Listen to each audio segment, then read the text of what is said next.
hours of the regular show on terrestrial radio, and you wanted a little bit more, so that's why you found the Gun Talk After Show podcast, where we saved all the best things that we can't say on regular radio. Now here's Tom, Michelle, and Jim for the Gun Talk After Show.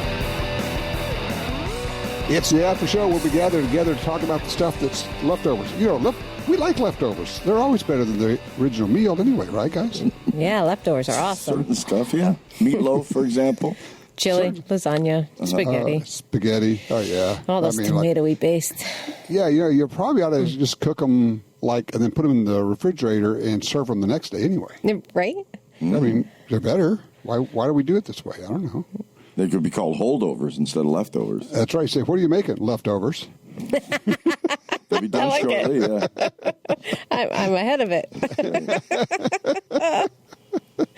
Oh, goodness gracious. How you guys doing? Awesome.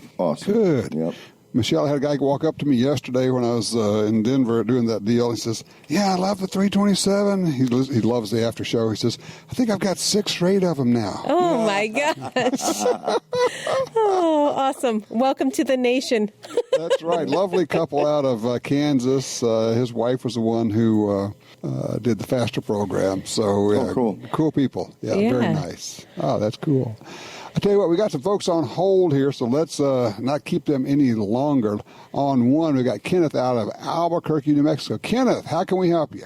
Hey, Tom, listen, I've got a question about the drawings that you guys are always doing. Not drawings, but I mean giveaways, Right. Man, I don't know how many of those things I've signed up for.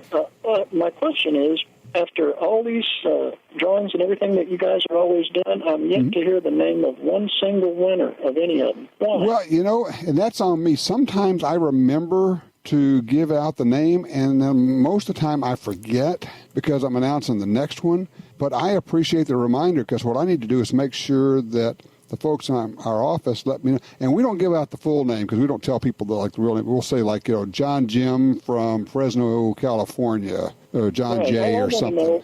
I just want a winner announced and what part of the country they're from. That's all. Okay, that's a great reminder. We've done that in the past, guys, and I just have kind of dropped the ball on it. But, Kenneth, I appreciate the reminder. I'll go back to making sure we do that. Cool. That way, at least you know it's a real giveaway. We're actually giving away stuff. Well, hey, who won the Timber Hunter 308?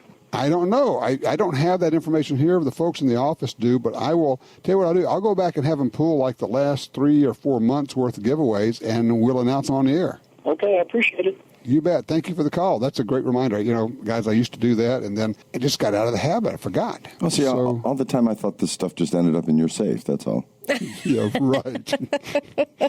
I'm sorry. Nothing can fit in the safe now. No doubt. I've seen that, yeah. You remember that little thing in there, no employees allowed to win? Yes. Otherwise, the fix would be in. No, we can't do that. Here's a desiccant package for you, Tom. I'm sorry, I have no room in my safe. Actually, funny you mention it. I just got the safes moved back after the fire and got the guns back in there. And the first thing I did is I went to the Brownells website and ordered up a whole bunch of fresh desiccants and their little, I call them wheat thins. They look like little yellow wheat thins. You spread all over the place, and they give off a gas that prevents rust. Yep. So, yeah, it's a big deal.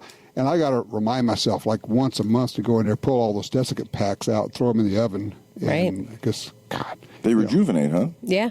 Oh, yeah. 3 hours at like 275 or 300, something like that. And you dry them out, and you throw them back in there, and they start soaking it up again. Huh, cool. It's kind of like drying out your socks, and then you just put them back in. They soak up all the sweat. It's exactly the same thing. You could use socks. Wow.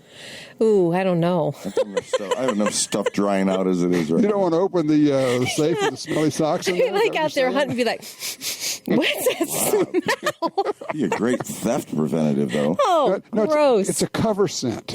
Yeah. Nice. It's covering up Sweaty everything. socks. Oh, Lord. Gross. Paul, help us out here. Paul's on 2 out of Kansas. I'm in trouble, Paul. Help me. I don't know if I can help you. I'm beyond help. I'm sorry about that. But, no, there's a couple things that I'd heard you talk about here recently about the 223 and the and 5.56 as a deer rifle. And I think one of the guys that was on the regular show earlier kind of mentioned a point. I think it's fine as long as you're careful about range and bullet selection. Yes. I've shot a lot of varmints. I've never used a 223 as a deer rifle, but I've shot a lot of coyotes and prairie dogs and stuff with one. And one memorable event was I hate to admit this, but I shot a coyote a little too far away, and he got up and ran off. And I don't know where I hit him, of course, but I'm pretty sure if I'd hit him with a bigger gun, he probably wouldn't have ran away.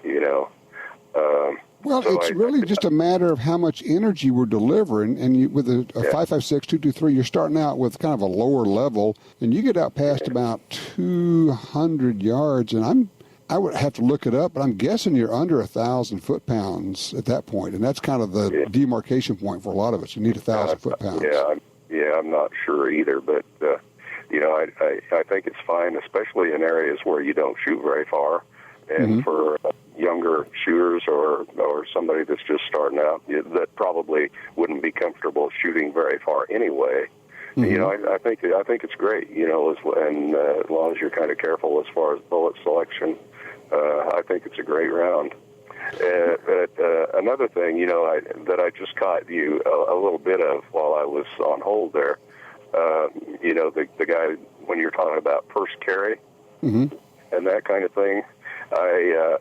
I've noticed a lot of people, acquaintances here just the last couple of years, it kind of dawned on me that a lot of people that I know are carrying, and they're carrying some of the cool new small semi-autos, 9mm and 380s and that kind of thing. We got a whole new crop of new semi-autos on the market. Yes, cool we do. Thing. But they're carrying chamber empty. And I just wonder, in my mind, kind of being an old gun sight guy, that if you can't get enough range time or training to be comfortable carrying with the gun loaded, maybe you're better off with another gun. Maybe you should look at a revolver or maybe one of the traditional DA guns like a SIG or Beretta or something. But, if you can't get enough training or come up with a holster or carry system that you're comfortable carrying the gun loaded, maybe you ought to look at a different gun. It's funny you say that, because, I always say that, and it ticks them off. I said, well, so you're okay carrying an unloaded gun? They go, well, no, I've got ammo in the chamber. I say, okay, I'll tell you what to do. I'm going to grab your offhand, and we're going to have a fight. And I want you to draw your gun one-handed and put a round in the chamber while we're having a fight. And then you get that whole blank stare like, never thought of that. Yeah, exactly. A lot of people just don't think about those sort of things. I guess they think that, if they have the gun, that they're protected. Well, I'm glad you got your gun, but if you can't come up with a carry system, or get enough training to be comfortable with that gun loaded, you're kind of missing the mark, I'm afraid. Yeah, and maybe it's a revolver, but, the answer, of course, is training and practice and training and practice and lots of training, and to the point where, after you, and you know the drill, how many times have you been to gun sight? A lot, but it's been a long time ago. Back in the late 80s and early 90s, I spent quite a bit of time there. I knew Cooper. And, okay. Well, you know the drill. After you've been through, say, a 5-day class, you've drawn you fired 1,000 to 1,500 rounds, but you've drawn your gun 3 or 4 or 5,000 times in a week. Does that sound reasonable? Oh, sure. Maybe not quite that many, but you've drawn it a lot of times. You've drawn it several thousand times. And so you are comfortable drawing and keeping your fingers straight and off the trigger, and you simply don't have any worries about an accidental or negligent discharge of the gun going off when it's not supposed to, because you are in control of it. But you have to kind of get to that point. You have to have drawn and fired hundreds, if not thousands of times. Yeah. There's just no substitute for it. Yeah, I was thinking, while you were talking there, I was just thinking about how much time I actually spent there. Over a period of probably 6-7 years. If you added the time all together, I probably spent about 3 months there. It is, for me, it's the happiest place on earth. It's not Disneyland, it's Gunsight. That was just the most incredible experience. I wish I could go back and do it all over again, because some of the people I met and just the time I spent there was probably, it was all one of the high points of my life.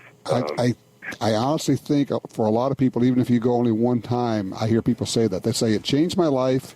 It was so much fun. I learned so much. I'm a different person. I hear that over and over.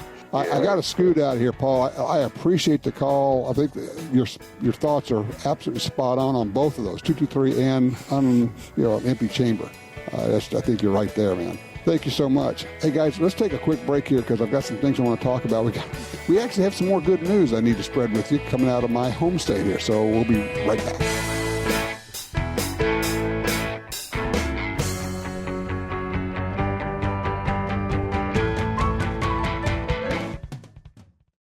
Stand for the Second Amendment with Franklin Armory.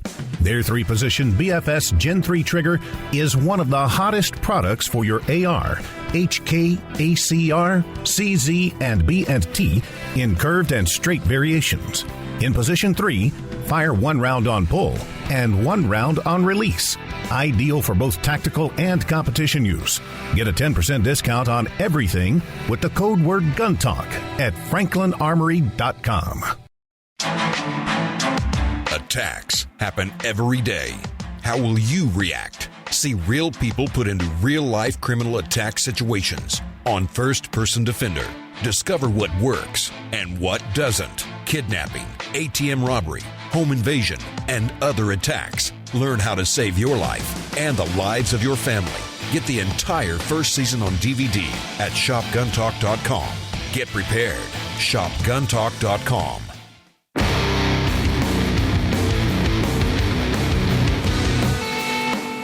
All right, I told you we had some good news coming out of the land of gumbo, and I'm not talking about just the mud we have down here. We refer to our mud as gumbo as well. This is cool. Okay, we were talking about all the financial institutions choking off gun owners and sellers and all that. Louisiana, the State Bond Commission this week voted 7-6 last Thursday, to ban the Bank of America Corporation and Citigroup from working on its upcoming debt sale, $600 million worth, Jeez. because of the bank's restrictive gun policies. Wow. Karma? I realize that is a drop in the bucket, and it's like pocket change to these people, but it is a shot fired across the bow. You may not do business with the state of Louisiana because of your anti-gun policies. You're restricting legal, lawful gun sales. So, no, you can't do that here. Awesome. More states need to follow. Yes, I'm liking this one. And I did kind of like Jay's thoughts about that of, why don't we have a law that just says you cannot, as a regulated, here's the deal, a regulated financial institution, because they can actually do stuff about that. You cannot discriminate against an entity that's engaged in a constitutionally protected activity. Now, I don't think they can do anything about the social media sites, because that's not really something that the government can regulate, I don't think. Yet. But financial institutions, they absolutely could. Oh, they've called them in already to Congress once, right? Yes, they did. And so, we'll see. So much of this, though, we look at this and we need to do this, we need to do that. Yeah, it kind of all depends on what happens in the midterm elections, doesn't it? Right. It's critical. It's, and boy, the stuff I'm reading, and I get it. The predictions, of course, are from the same people who told us that Hillary was a shoo-in. So you kind of have to have like a 5-pound bag of salt when you look at that. But at the same time, it's normal for the party in power to lose some seats at the midterms. So Well, people just need to educate themselves, choose their person, and not listen to the media. Well, yeah, and you don't want to say, well, gee, we're going to lose. There's no point going out. We have to be energized to get out there. One of our problems, I've always thought, what do you guys think? November election day is during hunting season in a lot of states. Right? Yeah. I mean, now, fortunately, you don't even have to vote absentee anymore in most states. You can do early voting in a lot of states. And that's kind of where I've ended up, is just go ahead and get it done. And then I don't have to worry about scheduling in case something comes up on, election day when I can't go. It's already taken care of. Yeah, I'm paranoid. I don't like to do that. I like to know that it's cast with all the other votes. It's not sitting around waiting for 2 weeks in a box. You can somewhere. do both. No, I vote Republican. I can't do that. Oh. Knew that was coming.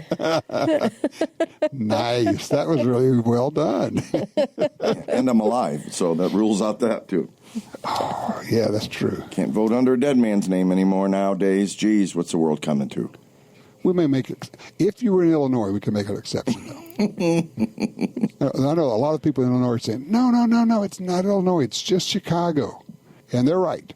For a ton of people who live in Illinois, they hate the fact that Chicago kind of just slimes the rest of the state. Yeah. Mm-hmm. Yeah. I had an interesting comment made to me the other day about it and said, I like Chicago way back when the Mafia ran it instead of the Dems. Going, that's a great point. It's interesting. Yeah. Yeah. Well, I was going to say, they still do. It's just called the Democrats. Yeah, it just changed names. It's just the same thing, I mean, when you look back at what Daley did, and I mean, talk about in Chicago, the government is the mob. It's just, I'm sorry, but it just is. And so, and they do things that are illegal, and they don't care. They say, so what are you going to do about it? Yeah, you can't get anything passed against it. No. And say, well, that's against, it's like, I go back on the aviation side. They went in and tore up Meigs Field, an airport there, went in at night with bulldozers and cut huge X's out of the runway, destroyed the airport when there were planes sitting there that needed to get out. Wow. Because Daley wanted it to be a park and couldn't get it done legally any other way, so he just destroyed it. It was a fait accompli. By the time the sun came up, there was no more airport. And yes, they got fined a couple of $1 million by the feds, and he goes, who cares? Not my money. Wow. Thugs, just thugs all the way around, and Rahm Emanuel fits right into that mold as far as I'm concerned. Wait, let me defend... Oh, never mind. Yeah. Get back to me on that, will you?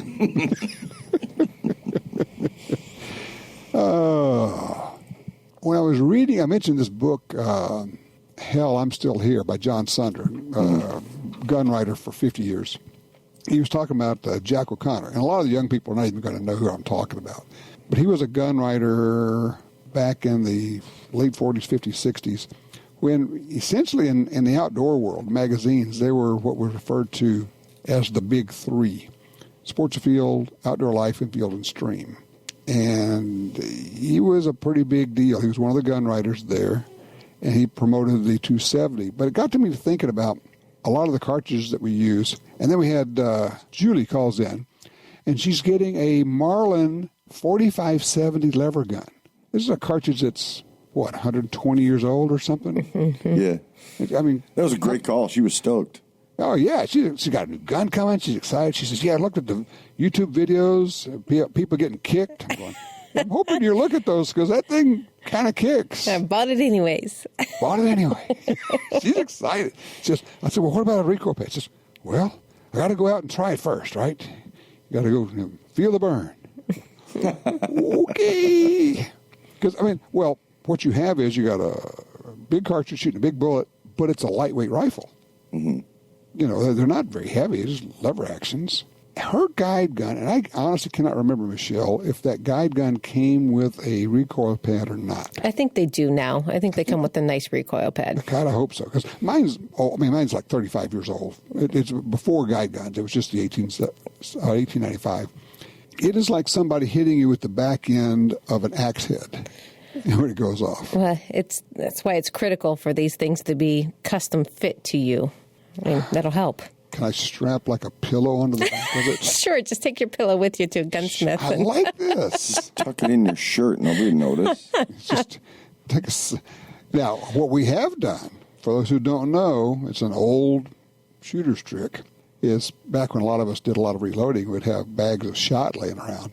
You take a 25-pound bag of shot to the range, and you have the gun on a bench, and you put the bag of shot up against the butt of the gun, and then put your shoulder up against the bag of shot.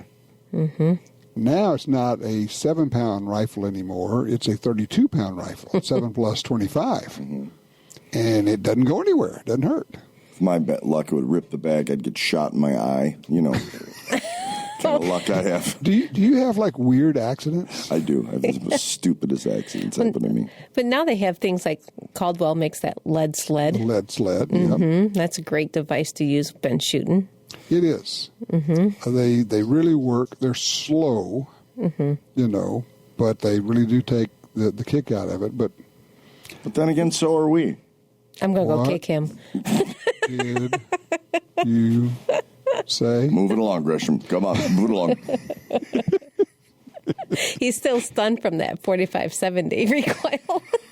It's been a while. Cross-eyed, and I've got little Tweety birds going all over the place. You definitely should wear like one of those football guards when you're shooting that gun, right?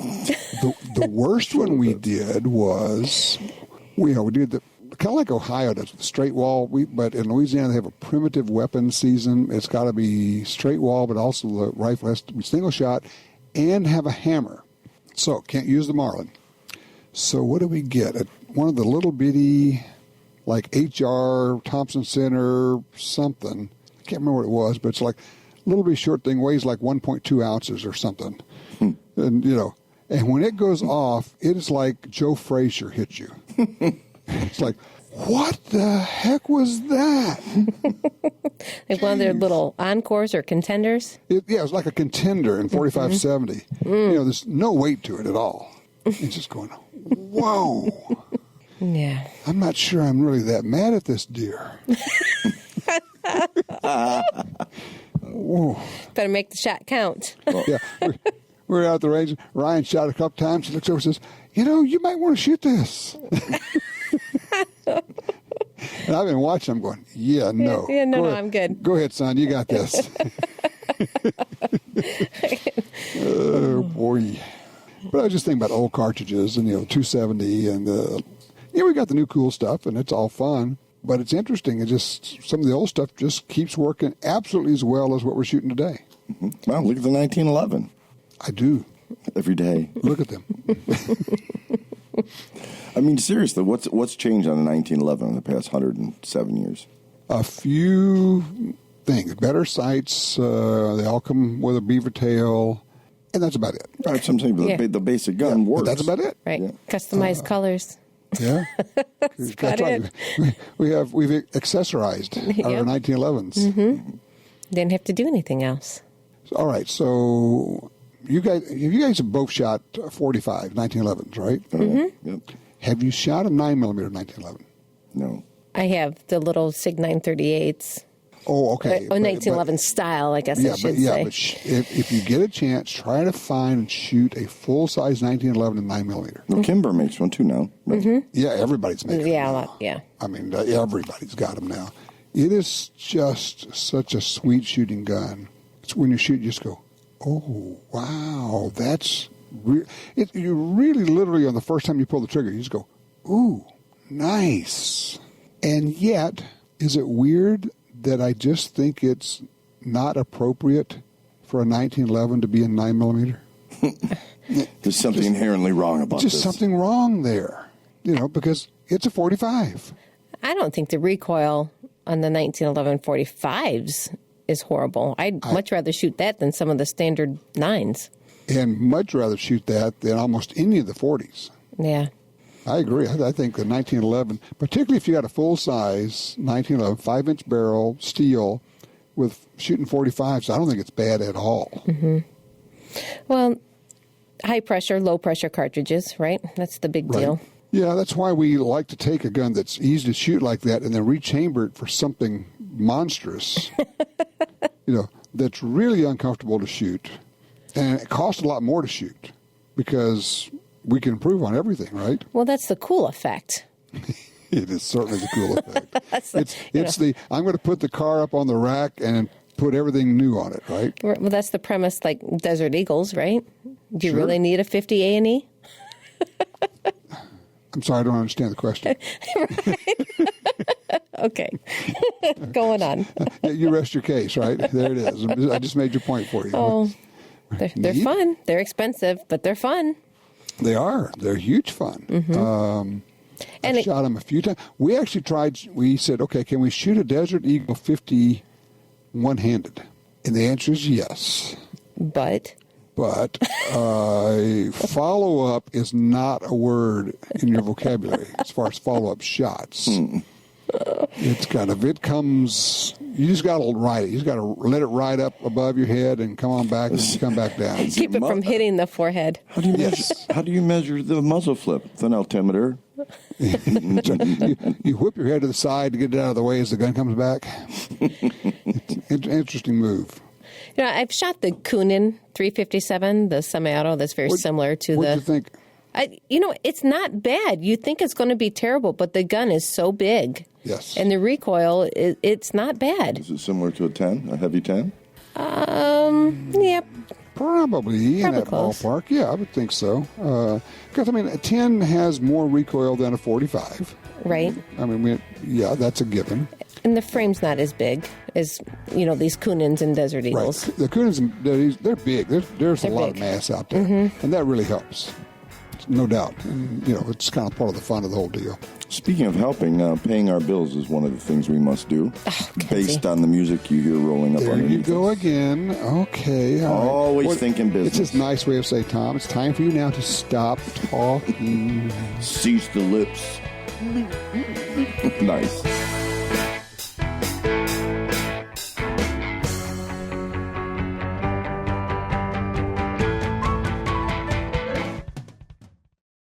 All the refinements in Smith & Wesson's M&P M2.0 pistol series shrunk to a perfect carry size in the new compact version. 4-inch barrel, light crisp M2.0 trigger, aggressively textured grip for enhanced control, 4 interchangeable palm swell inserts, 2 magazines, lifetime service policy, 15-round 9mm mag, 13-round 40 mag. The M&P M2.0 compact pistol. More at smith-wesson.com. Want great deals on guns, ammunition, and gear? Download the free Gundealio app today. With Gundealio, you can search for deals, listen to the Gun Talk podcast, watch gun videos, read gun news, and get notifications right to your phone about deals and special offers. Save money on the products you want from the companies you love. New deals, discounts, and rebates added daily. Gundealio, available for free in the App Store and Google Play.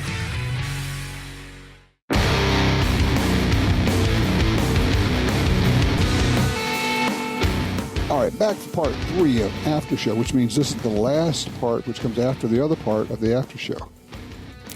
Not the way I edit it. When you get through with it, there's no telling where this stuff's going to go. Right. He's got the audio blender. Just put it in there and push the button, see what happens. Okay, so what have you guys been doing? Michelle, what's been up with you? Nothing. That's funny. Yeah, right. She can't even say it without laughing. Oh, no. We're busy. We're getting ready for our archery season coming up on us here. So that's kind of taking over some things, and we're still in our competition season. So, we're still shooting all kinds of gizmos and gadgets. I don't know if you had a chance to listen, because you're taking calls and such, when we talked with Johnny Dury, but he was talking about how it's really starting to get busy as far as the gunsmithing side of things. People kind of looked up and went, oh my gosh, it's August already. Right? Got to get my gun in there. Or they wait until the day before. The day before. Well, that's easy, because then when you say, dude, you're not getting it back for the opening day. We'll try, but you've had a year. Yeah. But, he's right on the money with those O-rings. My goodness. Oh, yeah? I can't tell you how many of those get replaced in a year. 1100s. Oh, gosh, yeah. The 1187s, just clean them. That's the big deal, like he said. Keep them clean. And the thing is, there's nothing really involved or complex about most of these guns, especially like a shotgun, an 1100, 1187 or something. There's just not much there. You take it apart, take the barrel off of it. You can see what you got to work with. You get a good cleaner. If necessary, you could even use the gun scrubber spray or something on there. Well, I think a handgun's far trickier than some of these long guns. You've got these springs that shoot, and you have maybe no idea where they went. Oh, so you've crawled around on the floor looking for springs too, huh? Or screws, yes, unfortunately. Yes. Been there, done that. I thought I heard it hit over here. Oh, God, I hate that. That's when you get the flashlight out, right? Well, and the worst part is, you got to be really careful when you're pulling this back because this... Boing! Because that will happen. Yes. Oh, it just happened again. Yeah. PPE. It's not just for shooting. That's right. Keep your glasses on when you're taking... Seriously, you do need to wear glasses when you're taking apart stuff with springs. Yeah, you do. Yes, you really do. I mean, it goes. But yeah, clean your gun. It actually can be fun, enjoyable, to clean your gun, take it apart, get to know it, clean everything off, kind of get it all ready for the next season. And you need two, generally, would you agree, Michelle, two products, one to clean and then one to lube and protect the metal. Yep. So, yeah, there are some combo products out there. Yeah. I think they're compromises. Right. I think you're better off with like a good gun solvent. And a solvent's going to take the, powder off. Right.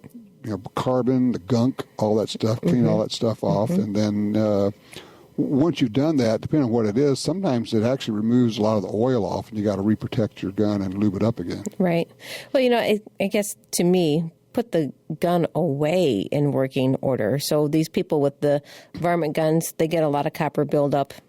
Clean them out. That's something that's ongoing in order to have supreme accuracy. But, things happen and you put them away. But, yeah, if you put them away clean, ready to go, so there's no issue, when season comes, you're like, oh, I forgot.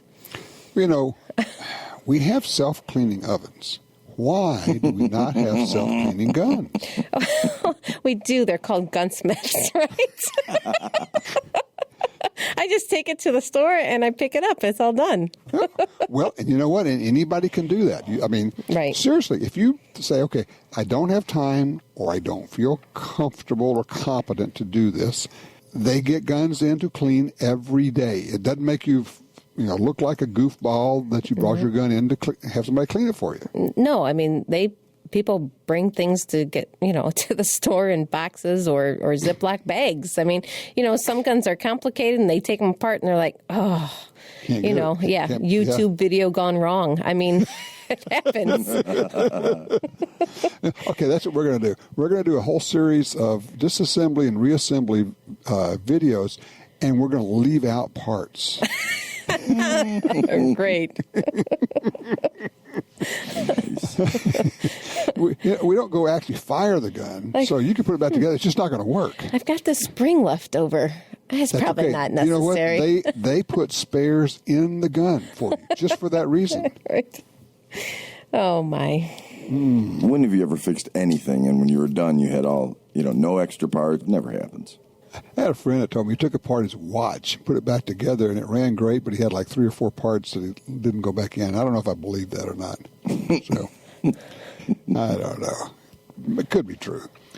But yeah, cleaning your gun, well, it is about reliability, but it's also, and I want to throw this out here, it's not just about will it work. It's about is it safe? Mm-hmm. Because there are a few situations where a gun could be rendered unsafe simply by not cleaning it. If it got dirty enough in the wrong places, if you got gunk and stuff in the trigger sear and everything else, all of a sudden you don't have full engagement. You could actually end up creating an unsafe situation by not cleaning your gun. Right. Well, and you cause pitting, which destroys the rifling in a gun. And that can be done with any firearm. It doesn't matter, black powder all the way to the modern guns. So describe what pitting is and how it happens. Well, it's just the formation of rust in those areas inside the barrel. Yeah, and it just starts to enlarge, right? It just gets worse and worse. And then when you go to clean it, there's actually a pit that's left over from that debris sitting there. Mm-hmm. And once you get the rust cleaned out, then you have, in all essence, like a divot in the rifling, and so the bullet doesn't spin smoothly out of the barrel. It actually can rip the jacket off the bullet or pieces of it, and now when your bullet ends up going out of the barrel, it's been kind of deformed or scarred, and your accuracy goes to heck. And once that's done on your barrel, there's not much you can do about it. I mean, you basically have eaten holes on the inside of your barrel. Right. And it's, powders cause that to happen. So when you leave that powder and the oil and stuff behind. Powders are hygroscopic. They absorb moisture. And so you have little flecks of unburned or burned powder on the inside of your barrel. You haven't cleaned it. They're sitting there like itty-bitty sponges soaking up the moisture in the air, and you're like sticking a sponge against the steel of your barrel. Right. And so then, especially when people put these things away in, I don't know, for duck hunters, you take your case and everything out there in your duck boat and, I dried my case out and put it back in the case. Well, the case is compromised now, right? I mean, you need to throw it away and get a new one. And we see it with some of these old cases come in from the 60s and 70s that were the vinyl and light lining on the inside, and it destroys the guns. They've been sitting in that rust environment, and even if we clean it and you put it back in there, it's going to happen all over again. It's the environment that it's in. Right. Don't store your guns in soft cases because they absorb moisture. Right. Your best situation is for there to be air circulating around your gun. The safes and that desiccant, because obviously, like we just said, that desiccant pulls the moisture out. And then you bake that little desiccant box in the oven and put it back in there, and all is well again. What are you making for dinner, honey? Desiccant. I love desiccant. We're having garlic on it today. Not leftovers. Leftover desiccant. Yeah, I heard you can put them in these little oven mitts and then just pop them in the microwave. No, not that. No, we're going to leave that one alone. Oh, goodness gracious. In a pinch, if you dropped a gun in water, you really need to have something in your kit so you can hose it down. If you had to, that would be a case where I would go grab some WD-40. Yeah. About the only case. Yeah. Just to get the water out and then take it somewhere and clean it. But, I mean, good Lord, how many duck hunters have dropped guns in the water? All of them? Even for people, right, all of them, You're not officially a duck hunter until you have. That's right.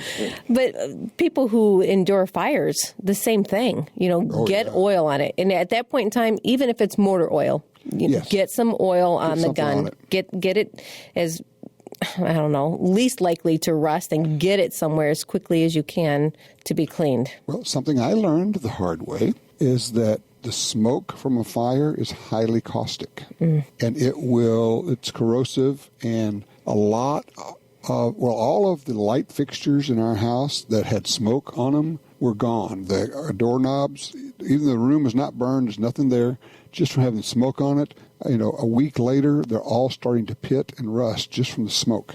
So if your guns are exposed to a house fire smoke, you need to immediately get them all to a gunsmith and have them disassembled and cleaned thoroughly. Just little life lessons that we wish we didn't have, Yeah, right. Well, it's okay. It's all good. Nobody got hurt. And then everything after that is just noise. It's just inconvenience and noise, so it doesn't matter. Just educational moments. Yes. The unplanned makeover for your house, right? The remodel that you hadn't planned on. Well, on the other side, maybe somebody listening has prevented something because of that as well. So you don't know. True. Oh, while I'm thinking about it, we have Labor Day coming up. And as part of our personal Labor Day gathering, we're going to have a bunch of folks over. I have purchased some more fire extinguishers. I throw this out as a thought. We're going to have fire extinguisher drills for everybody there. I'm going to start little fires in like a barbecue pit, and have each person pull the pin, squeeze, aim it and squeeze it and put out the fire, up to and including the 4-year-old. Yeah, awesome. You can't learn too soon. It could be your 4-year-old who grabs the fire extinguisher and puts out the fire because he or she knows how to do that. So why wouldn't you show? Once again, this weekend, having dinner with somebody and talking about fire, and asked the lady who's with us, well, you know how to use a fire extinguisher? No, I don't have any idea how to use a fire extinguisher. Okay, You will now, yeah. Told the story.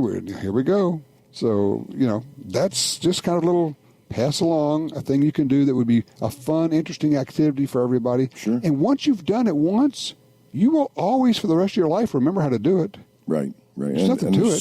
Super easy. The only advice I may offer, there's those test fires you set, I would suggest outside, because, okay, Junior, we're going to set the den on fire. Let's see how it goes. Yeah. He's already been there. Yeah. Right. You go, we just used the last of the fire extinguisher. Gosh. Pesky logistics.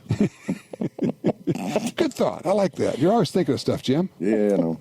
So you keep me around, I make you look so much smarter. And that's not easy.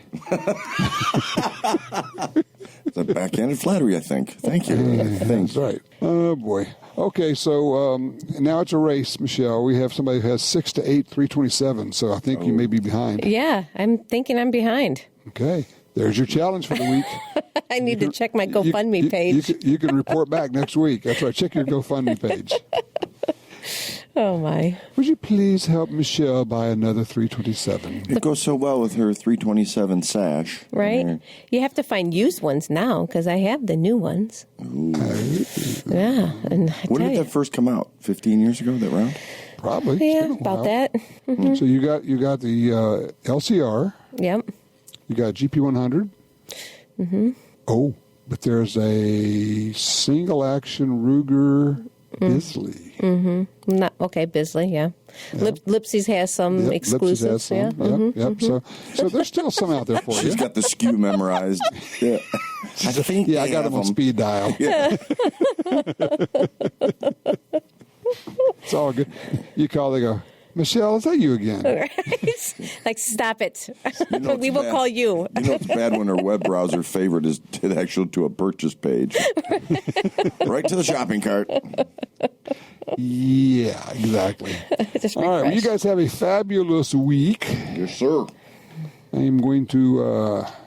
I think I'm going to be able to do some shooting this week if we can get the weather to clear. We have nothing but thunderstorms down here. It just seems like all the time. I plan on getting some professional help this week for my 327 Federal Mag and Envy complex I have. Well, Michelle, we've been saying for a while we wish you would get some professional help. Whatever the reason, just go. Just get it. Everybody else has more 327s. Admitting you have a problem is the first step, Jim. Right. Michelle has 327s. I only have 2. If he keeps his headphones on, he'll really think it's the voices in his head, not really his friends saying go. No, really, Jim. We took up a GoFundMe account for you. You need help. Oh, my. I love you, Jim. I'm proud of that. Or one of my favorite lines in the Steel Magnolias movie, I love you more than my luggage. What? Everything's relative. There it is. I have a baseline. Okay. Be good, guys. We'll do it next week. See ya. Bye. Well, that wraps up another Gun Talk after show. But if you want even more gun-related stuff, don't forget to check out Gun Dealio. It's the app for Apple and Android phones that connects you to all the Gun Talk shows, plus even more. And we'll catch you next time for the Gun Talk after show.